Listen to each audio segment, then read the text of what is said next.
Nestled amidst rolling hills and whispering willows lay Plexville, a town seemingly untouched by time. Its cobblestone streets and quaint Victorian houses whispered tales of a bygone era, but beneath the veneer of normalcy, Plexville harbored a secret. Unseen forces danced in the shadows, invisible angels whispered blessings on the wind, and magic, potent and ancient, pulsed beneath the very ground they walked upon. Most residents remained blissfully unaware, their lives untouched by the extraordinary. They went about their daily routines, oblivious to the mystical currents swirling around them. But whispers of Plexville's true nature had a way of finding those who sought the extraordinary.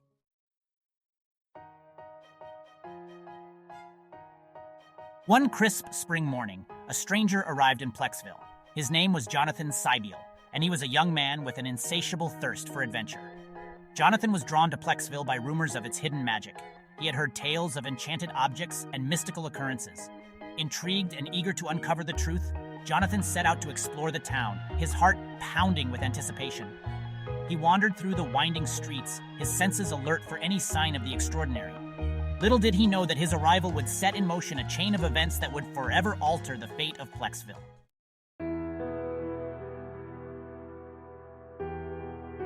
A wave of stale air, thick with the scent of dust and forgotten dreams, washed over Jonathan as he crossed the threshold.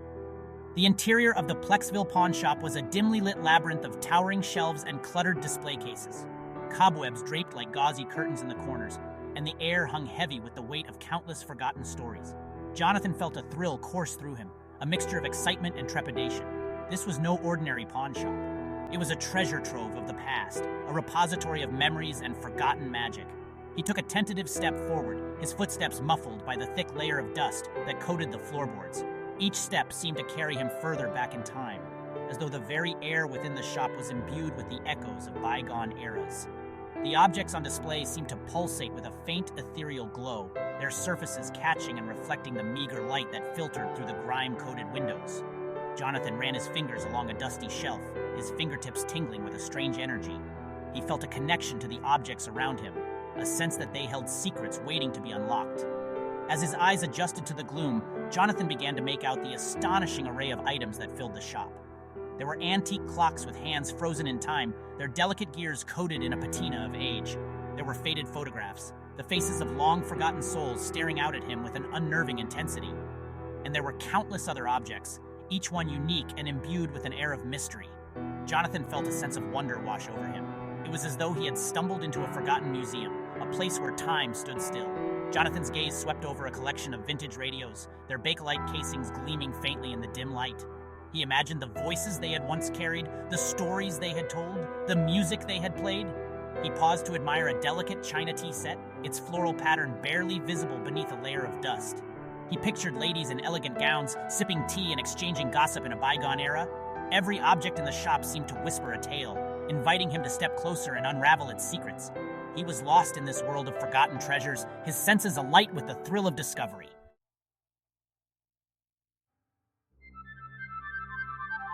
A soft cough broke through Jonathan's reverie, startling him from his explorations. He turned, his hand instinctively reaching for the brim of his hat, and found himself face to face with the shop's proprietor. The man, if he could be called that, was remarkably short, his head barely reaching Jonathan's waist. He had a long, flowing white beard that reached his chest, and his eyes twinkled with an ageless wisdom. He wore a simple brown tunic and matching trousers, and his feet were bare.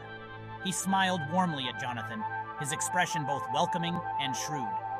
"Welcome, traveler," the shopkeeper greeted, his voice surprisingly deep and resonant for someone of his stature.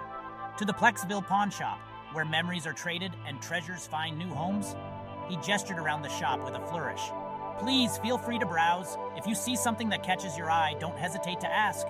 He leaned against the counter, his gaze sharp and appraising. "I am Kemblington, at your service."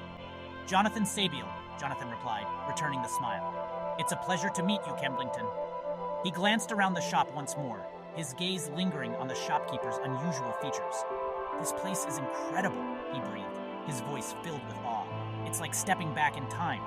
Kemblington chuckled softly, a deep, rumbling sound. "Time has a way of losing its grip within these walls," he said, his eyes twinkling. "Some might call it clutter. I prefer to think of it as a curated collection of memories."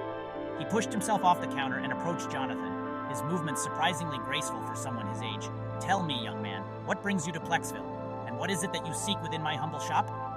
Jonathan hesitated for a moment, unsure how much to reveal to this enigmatic shopkeeper. He had a feeling that Kemblington was no ordinary pawnbroker. There was a knowing glint in his eyes, a sense of ancient wisdom that belied his unassuming appearance. Jonathan decided to trust his instincts. He had a feeling that this chance encounter was no accident. Perhaps Kemblington held the key to unlocking the secrets of Plexville.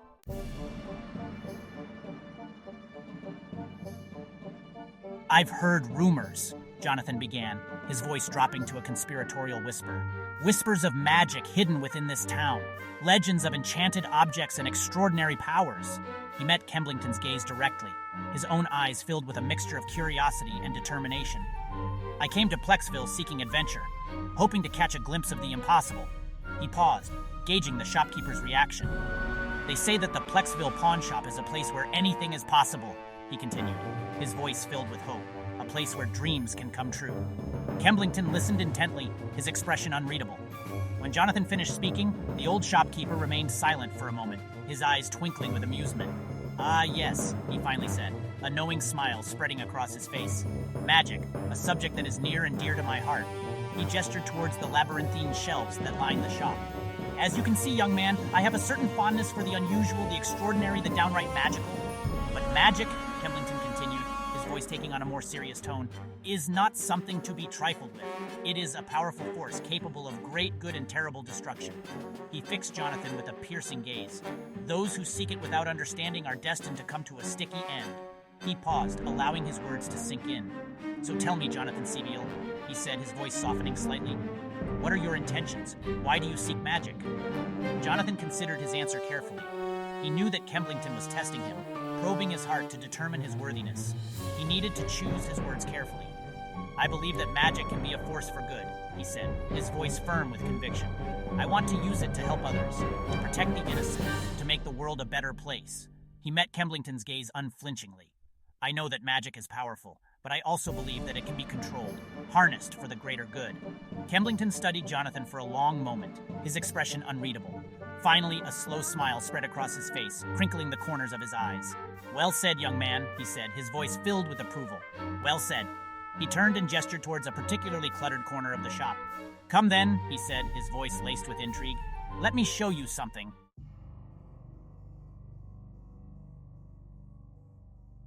Jonathan followed Kemblington through the maze of shelves, his heart pounding with anticipation. They reached a dimly lit corner of the shop, where a collection of dusty boxes were stacked haphazardly on the floor. Kemblington bent down and rummaged through the boxes, muttering to himself under his breath. Finally, he straightened up, a triumphant grin on his face. He held a small rectangular box in his hands, its cardboard faded and worn with age.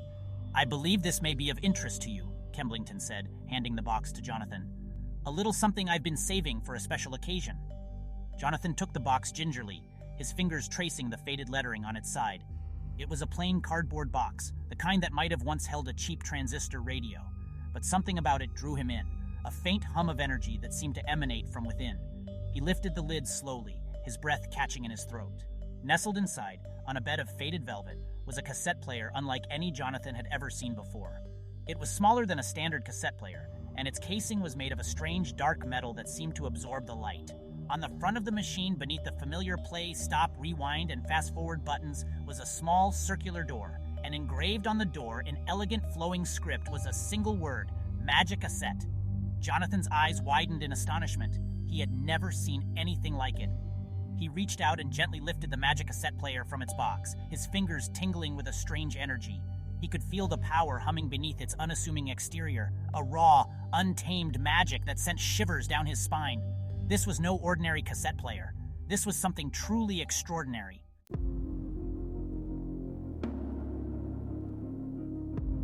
Jonathan's gaze shifted from the sleek Magicassette player to the bottom of the box. There, beneath a layer of tissue paper, he discovered a small collection of cassettes. These were no ordinary cassettes, however. They were smaller, more compact, with a rounded shape that echoed the circular door on the Magicassette player. Each cassette was labeled with a single word, written in the same elegant script as the inscription on the player itself. Time, space, fire, grenade, acid, force field, glue.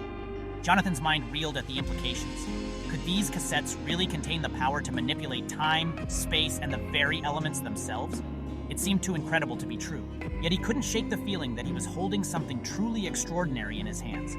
He picked up one of the cassettes, the one labeled Time, and examined it closely. The cassette itself was a deep midnight blue, and the label seemed to shimmer faintly in the dim light of the shop. As Jonathan held the Time cassette, he felt a strange tingling sensation in his fingertips, as though the cassette itself were alive. He could sense the power contained within, a raw, untamed energy that seemed to vibrate in harmony with the beat of his own heart. He knew, with a certainty that defied logic, that this cassette held the key to unlocking the secrets of time itself. He carefully placed the Time cassette back in the box, his mind racing with possibilities. What wonders awaited him within this unassuming collection of tapes? What adventures lay in store? Kemblington watched Jonathan's reaction with a knowing smile. Each tape, he explained, his voice barely a whisper, contains a specific magical spell. The possibilities are limited only by your imagination. He leaned closer, his eyes twinkling with mischief. But be warned, young man, he cautioned, his voice taking on a more serious tone. These tapes are not toys. They are powerful artifacts, and they must be handled with care. Used wisely, they can be a force for good, but in the wrong hands? He trailed off, shaking his head slowly. Let's just say that the consequences can be dire. Jonathan listened intently, his heart pounding with a mixture of excitement and trepidation. He understood the gravity of Kemblington's words. These tapes were not to be taken lightly. They were tools of immense power, and he knew that he had a responsibility to use them wisely. He looked down at the box of Magicassette tapes in his hands, his fingers tracing the inscription on the lid. This was it. This was his chance to make a difference, to become something more than he ever thought possible.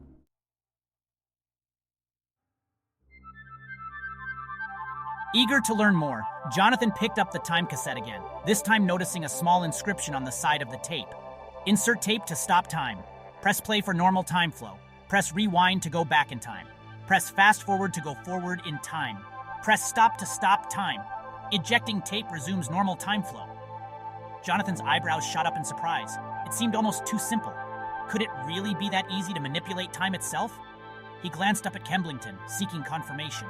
The old shopkeeper nodded slowly, his expression thoughtful. The magic is in the tapes, young man, he said, his voice barely a whisper. The machine merely acts as a conduit, a way to channel their power. He gestured towards the Magicassette player. The buttons are merely triggers, activating the specific spells encoded within each cassette. Jonathan picked up another cassette, this one labeled Space. This time, the inscription read, Insert tape to hover in place. Press play to hover. Press fast forward to fly. Press stop to land slowly. Press rewind to crash land. Jonathan's mind reeled at the possibilities. With this tape, he could fly. He could soar through the air like a bird, explore the world from a whole new perspective. He could almost feel the wind in his hair, the freedom of flight coursing through his veins. He continued to examine the remaining cassettes, each one more intriguing than the last.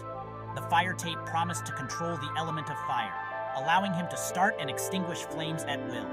The grenade tape was a bit more concerning, its inscription warning of explosive consequences if not handled with extreme care. The acid tape, with its promises of both corrosive and neutralizing properties, seemed both dangerous and intriguing. And then there were the force field and glue tapes, each offering unique and potentially powerful abilities. Each tape seemed to sing to Jonathan, its magic calling to him like a siren song. He could sense the power contained within each cassette, a symphony of spells just waiting to be unleashed. He knew with a growing sense of excitement that his life was about to change forever. He had stumbled upon something truly extraordinary, a gift that would allow him to make a real difference in the world. But he also knew that with great power came great responsibility. He would need to learn to control this magic, to harness it for good, and guard against its potential for destruction.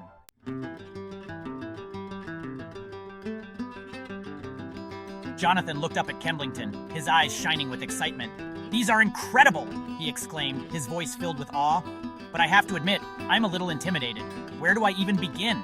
Kemblington chuckled softly, a deep, rumbling sound that seemed to echo through the dusty shop. "Patience, young man," he said, his eyes twinkling with amusement. "Rome wasn't built in a day, and neither is a master of magic." He gestured towards a small, empty space near the back of the shop. "Here," he said, "you have space to practice.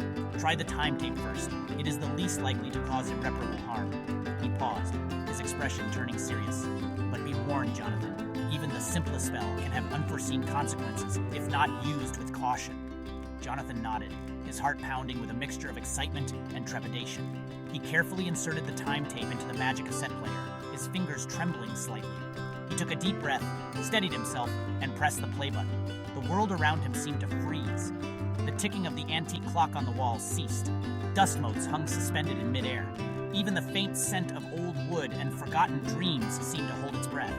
Time had stopped. Jonathan gasped, his eyes wide with astonishment. He could feel the power of the time tape coursing through him, a strange sensation of being both connected to and separate from the flow of time. He took a tentative step forward, half expecting to bump into an invisible barrier. But there was nothing. He moved freely, as though he were walking through a still photograph. He could get used to this. Carefully following Kemblington's instructions, Jonathan experimented with the time tape, rewinding and fast-forwarding time in small increments, marveling at his newfound ability to manipulate the very fabric of existence. He practiced stopping and starting time, getting a feel for the subtle nuances of the spell. He knew he had only scratched the surface of the time tape's potential, but he was eager to explore further. He spent hours in that dusty old pawn shop, practicing his newfound abilities, pushing the limits of his control, and marveling at the wonders of the Magicassette tapes. And as he practiced, he felt a growing sense of purpose.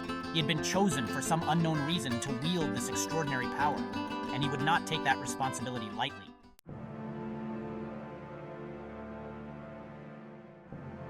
Days turned into nights as Jonathan immersed himself in the world of the Magicassette. He mastered the art of manipulating time, his movements fluid and precise as he sped up, slowed down, and even reversed the flow of moments. He practiced hovering with the space tape, at first wobbling precariously a few inches off the ground, but soon soaring effortlessly through the air like a bird. Jonathan even dabbled with the fire tape, conjuring tiny controlled flames in the palm of his hand. He extinguished them with a flick of his wrist, a wide grin spreading across his face as he witnessed the magic he now commanded. Yet, a nagging feeling tugged at Jonathan's conscience. He possessed extraordinary power, but what was he doing with it? He felt like a conductor with a symphony orchestra at his fingertips, yet he had yet to share his music with the world. Kemblington, observing Jonathan's restlessness, placed a reassuring hand on his shoulder. "The desire to do good is a noble one, Jonathan," the old shopkeeper said, his voice warm and calming. "But patience is a virtue, even for a wielder of magic." One evening, as Jonathan practiced his hovering skills with the space tape, a news report on the small black and white television in the corner of the pawn shop caught his attention. Local farmers' market hit by a series of bizarre robberies, the news anchor announced, her voice laced with concern. Witnesses report a man in a llama costume making off with armfuls of produce. The image on the screen switched to a grainy photo of a man in a ridiculous-looking llama costume, holding a head of cabbage like a trophy. Jonathan couldn't help but laugh. A llama costume? Really? But then he saw the worried faces of the farmers on the screen, their livelihoods threatened by this bizarre thief. A surge of determination washed over him. This was it. His chance to use his powers for good. "Don't worry," he muttered to the television screen, a newfound sense of purpose hardening his gaze. "Help is on the way."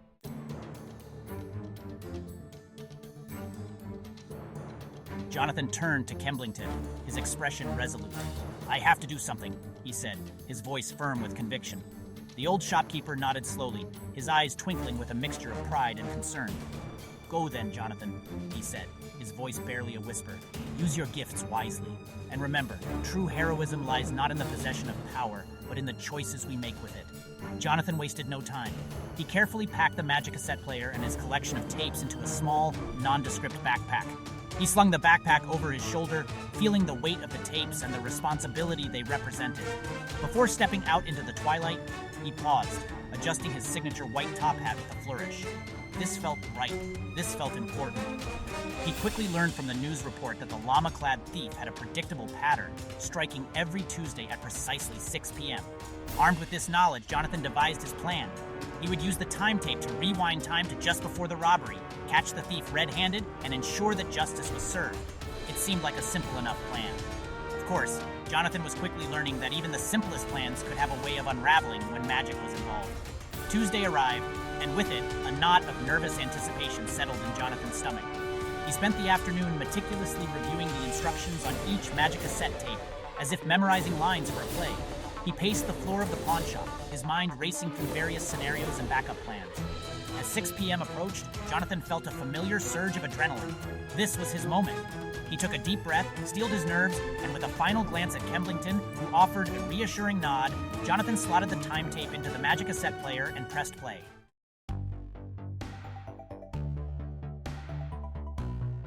The world around him dissolved into a blur of colors and sounds as time rewound. The ticking of the clock on the wall spun backward, its hands moving counterclockwise.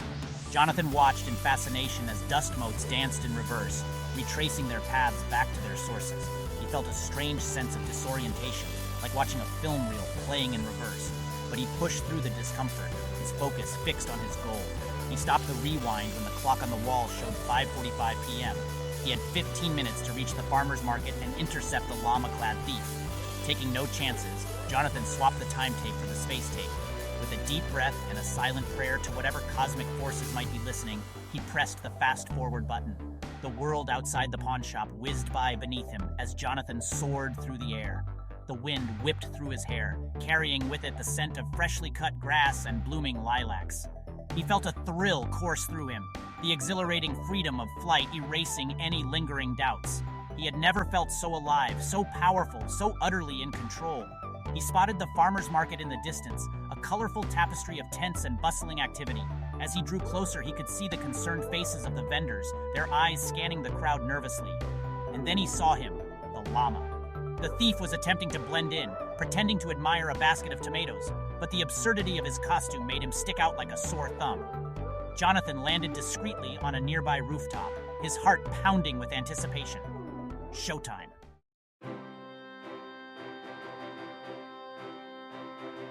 Jonathan watched as the llama-clad thief, his confidence growing, made his move. With a swift, practiced motion, he scooped up an armful of corn on the cob, his eyes darting from side to side, checking for witnesses. This was Jonathan's cue. He quickly swapped the space tape for the force field tape, his fingers working deftly as he selected the appropriate setting. "Okay, Jonathan," he muttered to himself, his voice barely a whisper. "Time for your first act of superheroism." He took aim, visualizing a shimmering, translucent dome surrounding the unsuspecting thief. With a press of the play button, he activated the force field tape, trapping the llama-clad villain within an impenetrable bubble. The thief, completely caught off guard, stumbled backward, his ill-gotten corn scattering across the ground. He pushed against the force field, his muffled cries of confusion and outrage echoing within the confines of his transparent prison. Panic rippled through the farmer's market as people realized what was happening. Jonathan, however, remained calm and collected, the weight of the Magicassette player a reassuring presence on his back. He had practiced for this, and he knew exactly what to do. As the thief frantically rattled the walls of his force field prison, Jonathan calmly levitated a few feet off the rooftop, his eyes scanning the crowd. "Don't worry, everyone," he announced, his voice projecting across the market square. "It's all under control." He kept the force field activated, ensuring the thief couldn't escape, while simultaneously using his newfound celebrity as a distraction. Now, for the final act. Jonathan discreetly pulled out his phone and dialed the emergency services.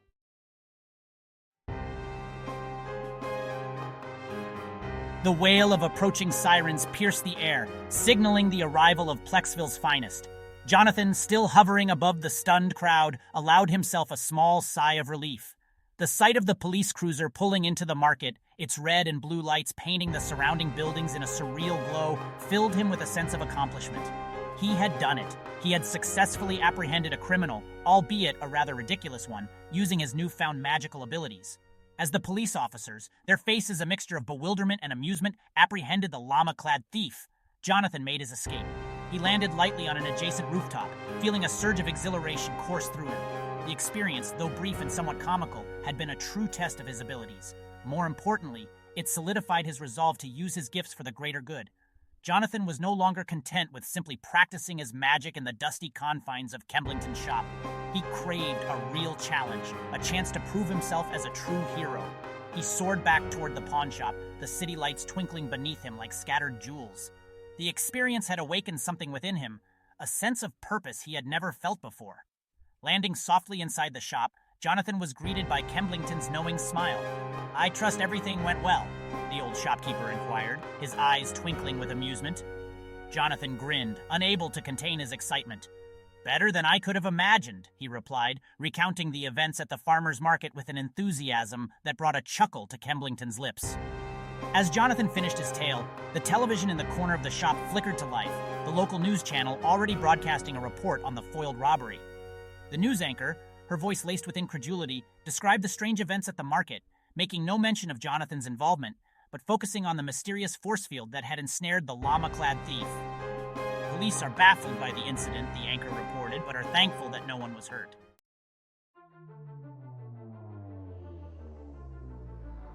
Jonathan, watching the news report with a mix of pride and amusement, felt a tap on his shoulder. He turned to see Kemblington, his expression unusually serious. "It seems your reputation precedes you, young Jonathan," the old shopkeeper said, his voice low and urgent, "but I'm afraid your work is far from over." He gestured towards the television screen, where the image had switched from the bewildered police officers to a photograph of a young woman with kind eyes and a warm smile. "This is Sherilyn," Kemblington explained, his voice heavy with concern. "The mayor's daughter. She has been kidnapped."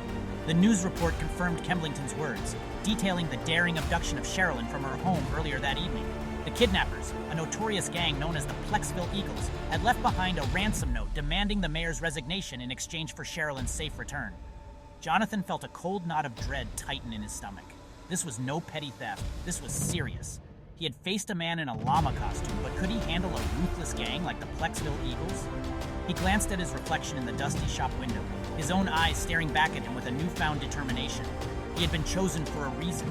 He had been given these powers for a purpose, and he wouldn't stand idly by while innocent people were in danger. "Where are they holding her?" Jonathan asked, his voice firm, his resolve hardening. Kemblington pointed to a shadowy image of a towering skyscraper on the television screen. "The Plexville Tower," he said, his voice grim.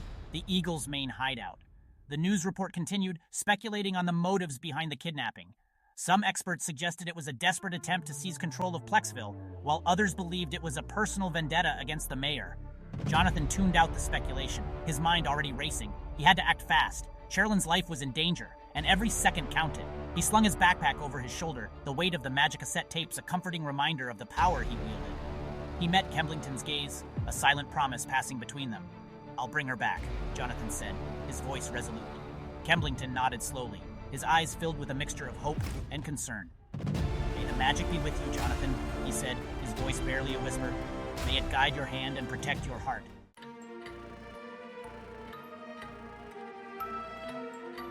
The night air was thick with tension as Jonathan soared towards Plexville Tower, the city lights blurring beneath him.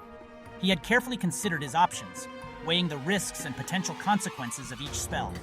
Direct confrontation with the Plexville Eagles was too dangerous. He needed a stealthier approach, a way to outsmart his opponents and rescue Sherilyn without risking her safety. As he approached the imposing structure of Plexville Tower, Jonathan spotted two figures guarding the main entrance.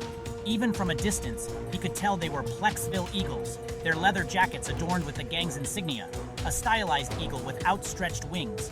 Jonathan knew he couldn't risk a direct confrontation. He needed to find another way in. He circled the tower, his eyes scanning for any vulnerability, any weakness in the eagle's defenses. He noticed a fire escape ladder on the opposite side of the building, partially obscured by shadows. It was a long shot, but it was his best chance.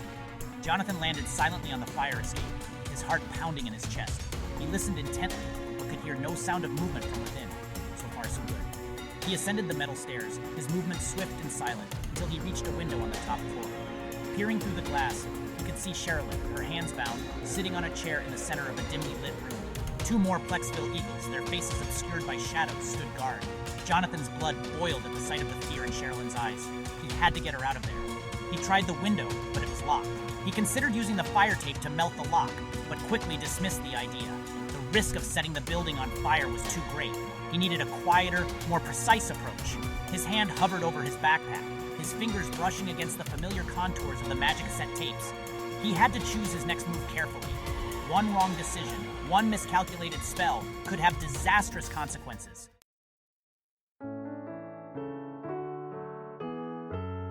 Section 4. Love and Legacy. Jonathan opted for the glue tape. With a silent prayer, he inserted the tape and pressed play, aiming the nozzle towards the two guards.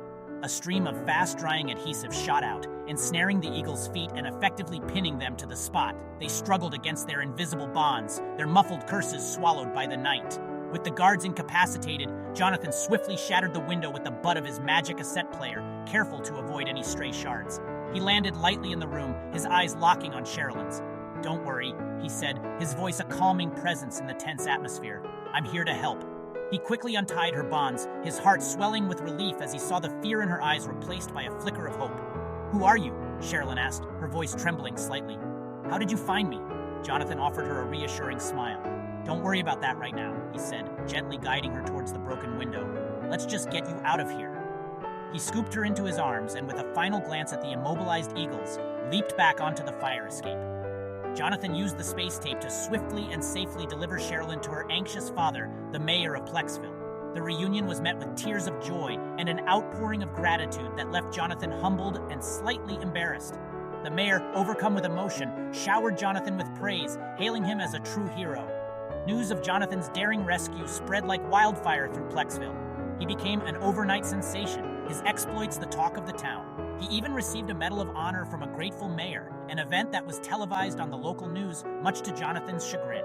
And amidst the whirlwind of attention and accolades, Jonathan found himself drawn to Sherilyn. They spent countless hours together, sharing stories, laughter, and a deep connection forged in the crucible of danger.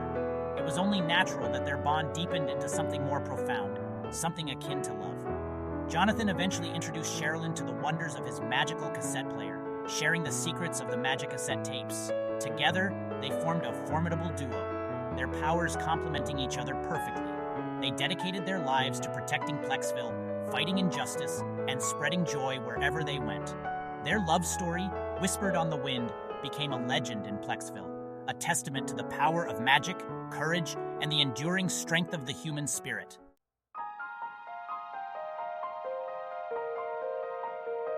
The bustling ceremony in the heart of Plexville was a far cry from the dusty tranquility of Kemblington's pawn shop.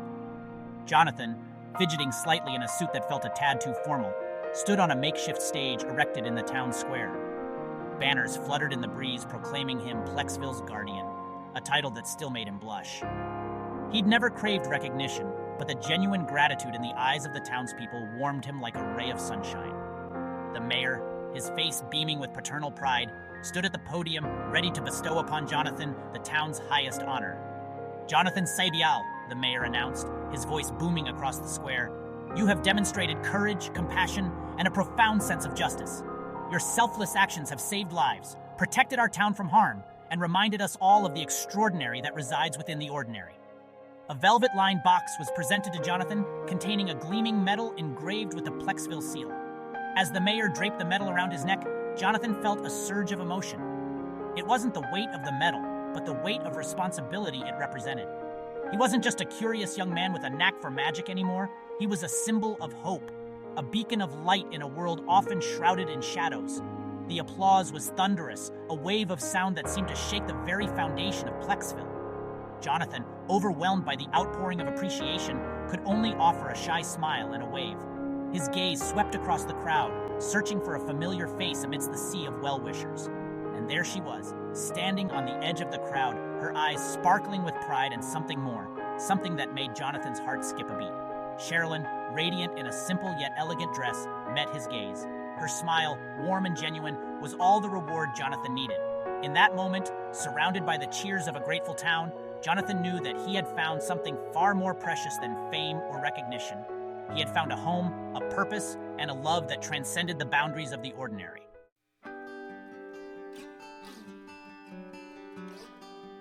Life after the ceremony was a whirlwind of change for Jonathan.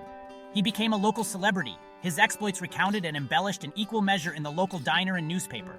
Children, their eyes wide with wonder, would stop him on the street, eager to shake the hand of the Magicassette man. Jonathan, though initially overwhelmed by the attention, learned to embrace his newfound role as Plexville's protector. But it was the quiet moments, the stolen hours spent with Sherilyn that brought him the most joy. He found solace in her presence, a sense of peace that eluded him amidst the clamor of heroism. They would often retreat to the familiar comfort of Kemblington's pawn shop, the old shopkeeper welcoming them like family. Jonathan, eager to share his world with Sherilyn, revealed the secrets of the Magicassette tapes.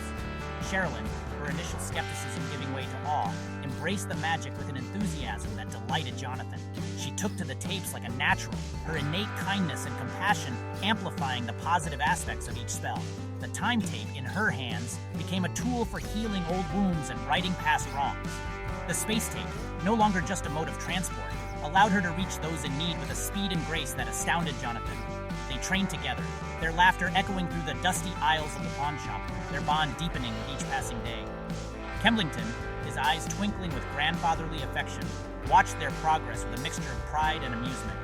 He had known from the moment Jonathan stepped into his shop that the young man was destined for great things, but even he couldn't have predicted the profound impact Sherilyn would have on Jonathan's life. The once solitary hero found strength and purpose in their partnership. They balanced each other perfectly, their strengths complementing each other's weaknesses. Jonathan, impulsive and eager to rush into danger, learned the value of patience and strategic thinking from Sherilyn. She, in turn, drew courage and confidence from Jonathan's unwavering belief in her abilities.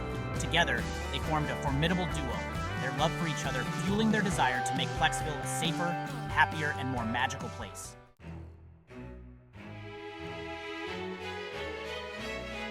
Word of their exploits spread beyond the borders of Plexville, whispered on the wind to those in need.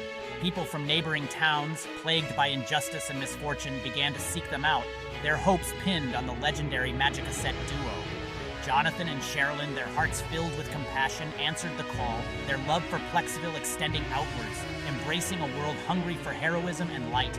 They faced each new challenge with courage, ingenuity, and an unwavering belief in the power of good. They apprehended a band of art thieves attempting to make off with a priceless collection of enchanted paintings. They used the fire tape to safely redirect a raging wildfire threatening a small village. They even helped a group of children retrieve their beloved dog Sparky after he'd gotten stuck in a tree, much to the amusement of the townsfolk. Jonathan, wielding the Magicassette player with a deftness born of practice and purpose, discovered new and innovative uses for each tape. The acid tape, once a source of apprehension, became a tool for dissolving obstacles and neutralizing environmental hazards.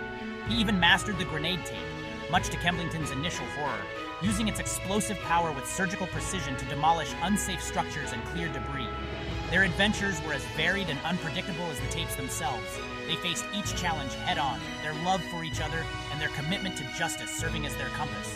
They learned that true heroism wasn't about fame or glory, but about the small acts of kindness, the everyday choices they made to make the world a better place.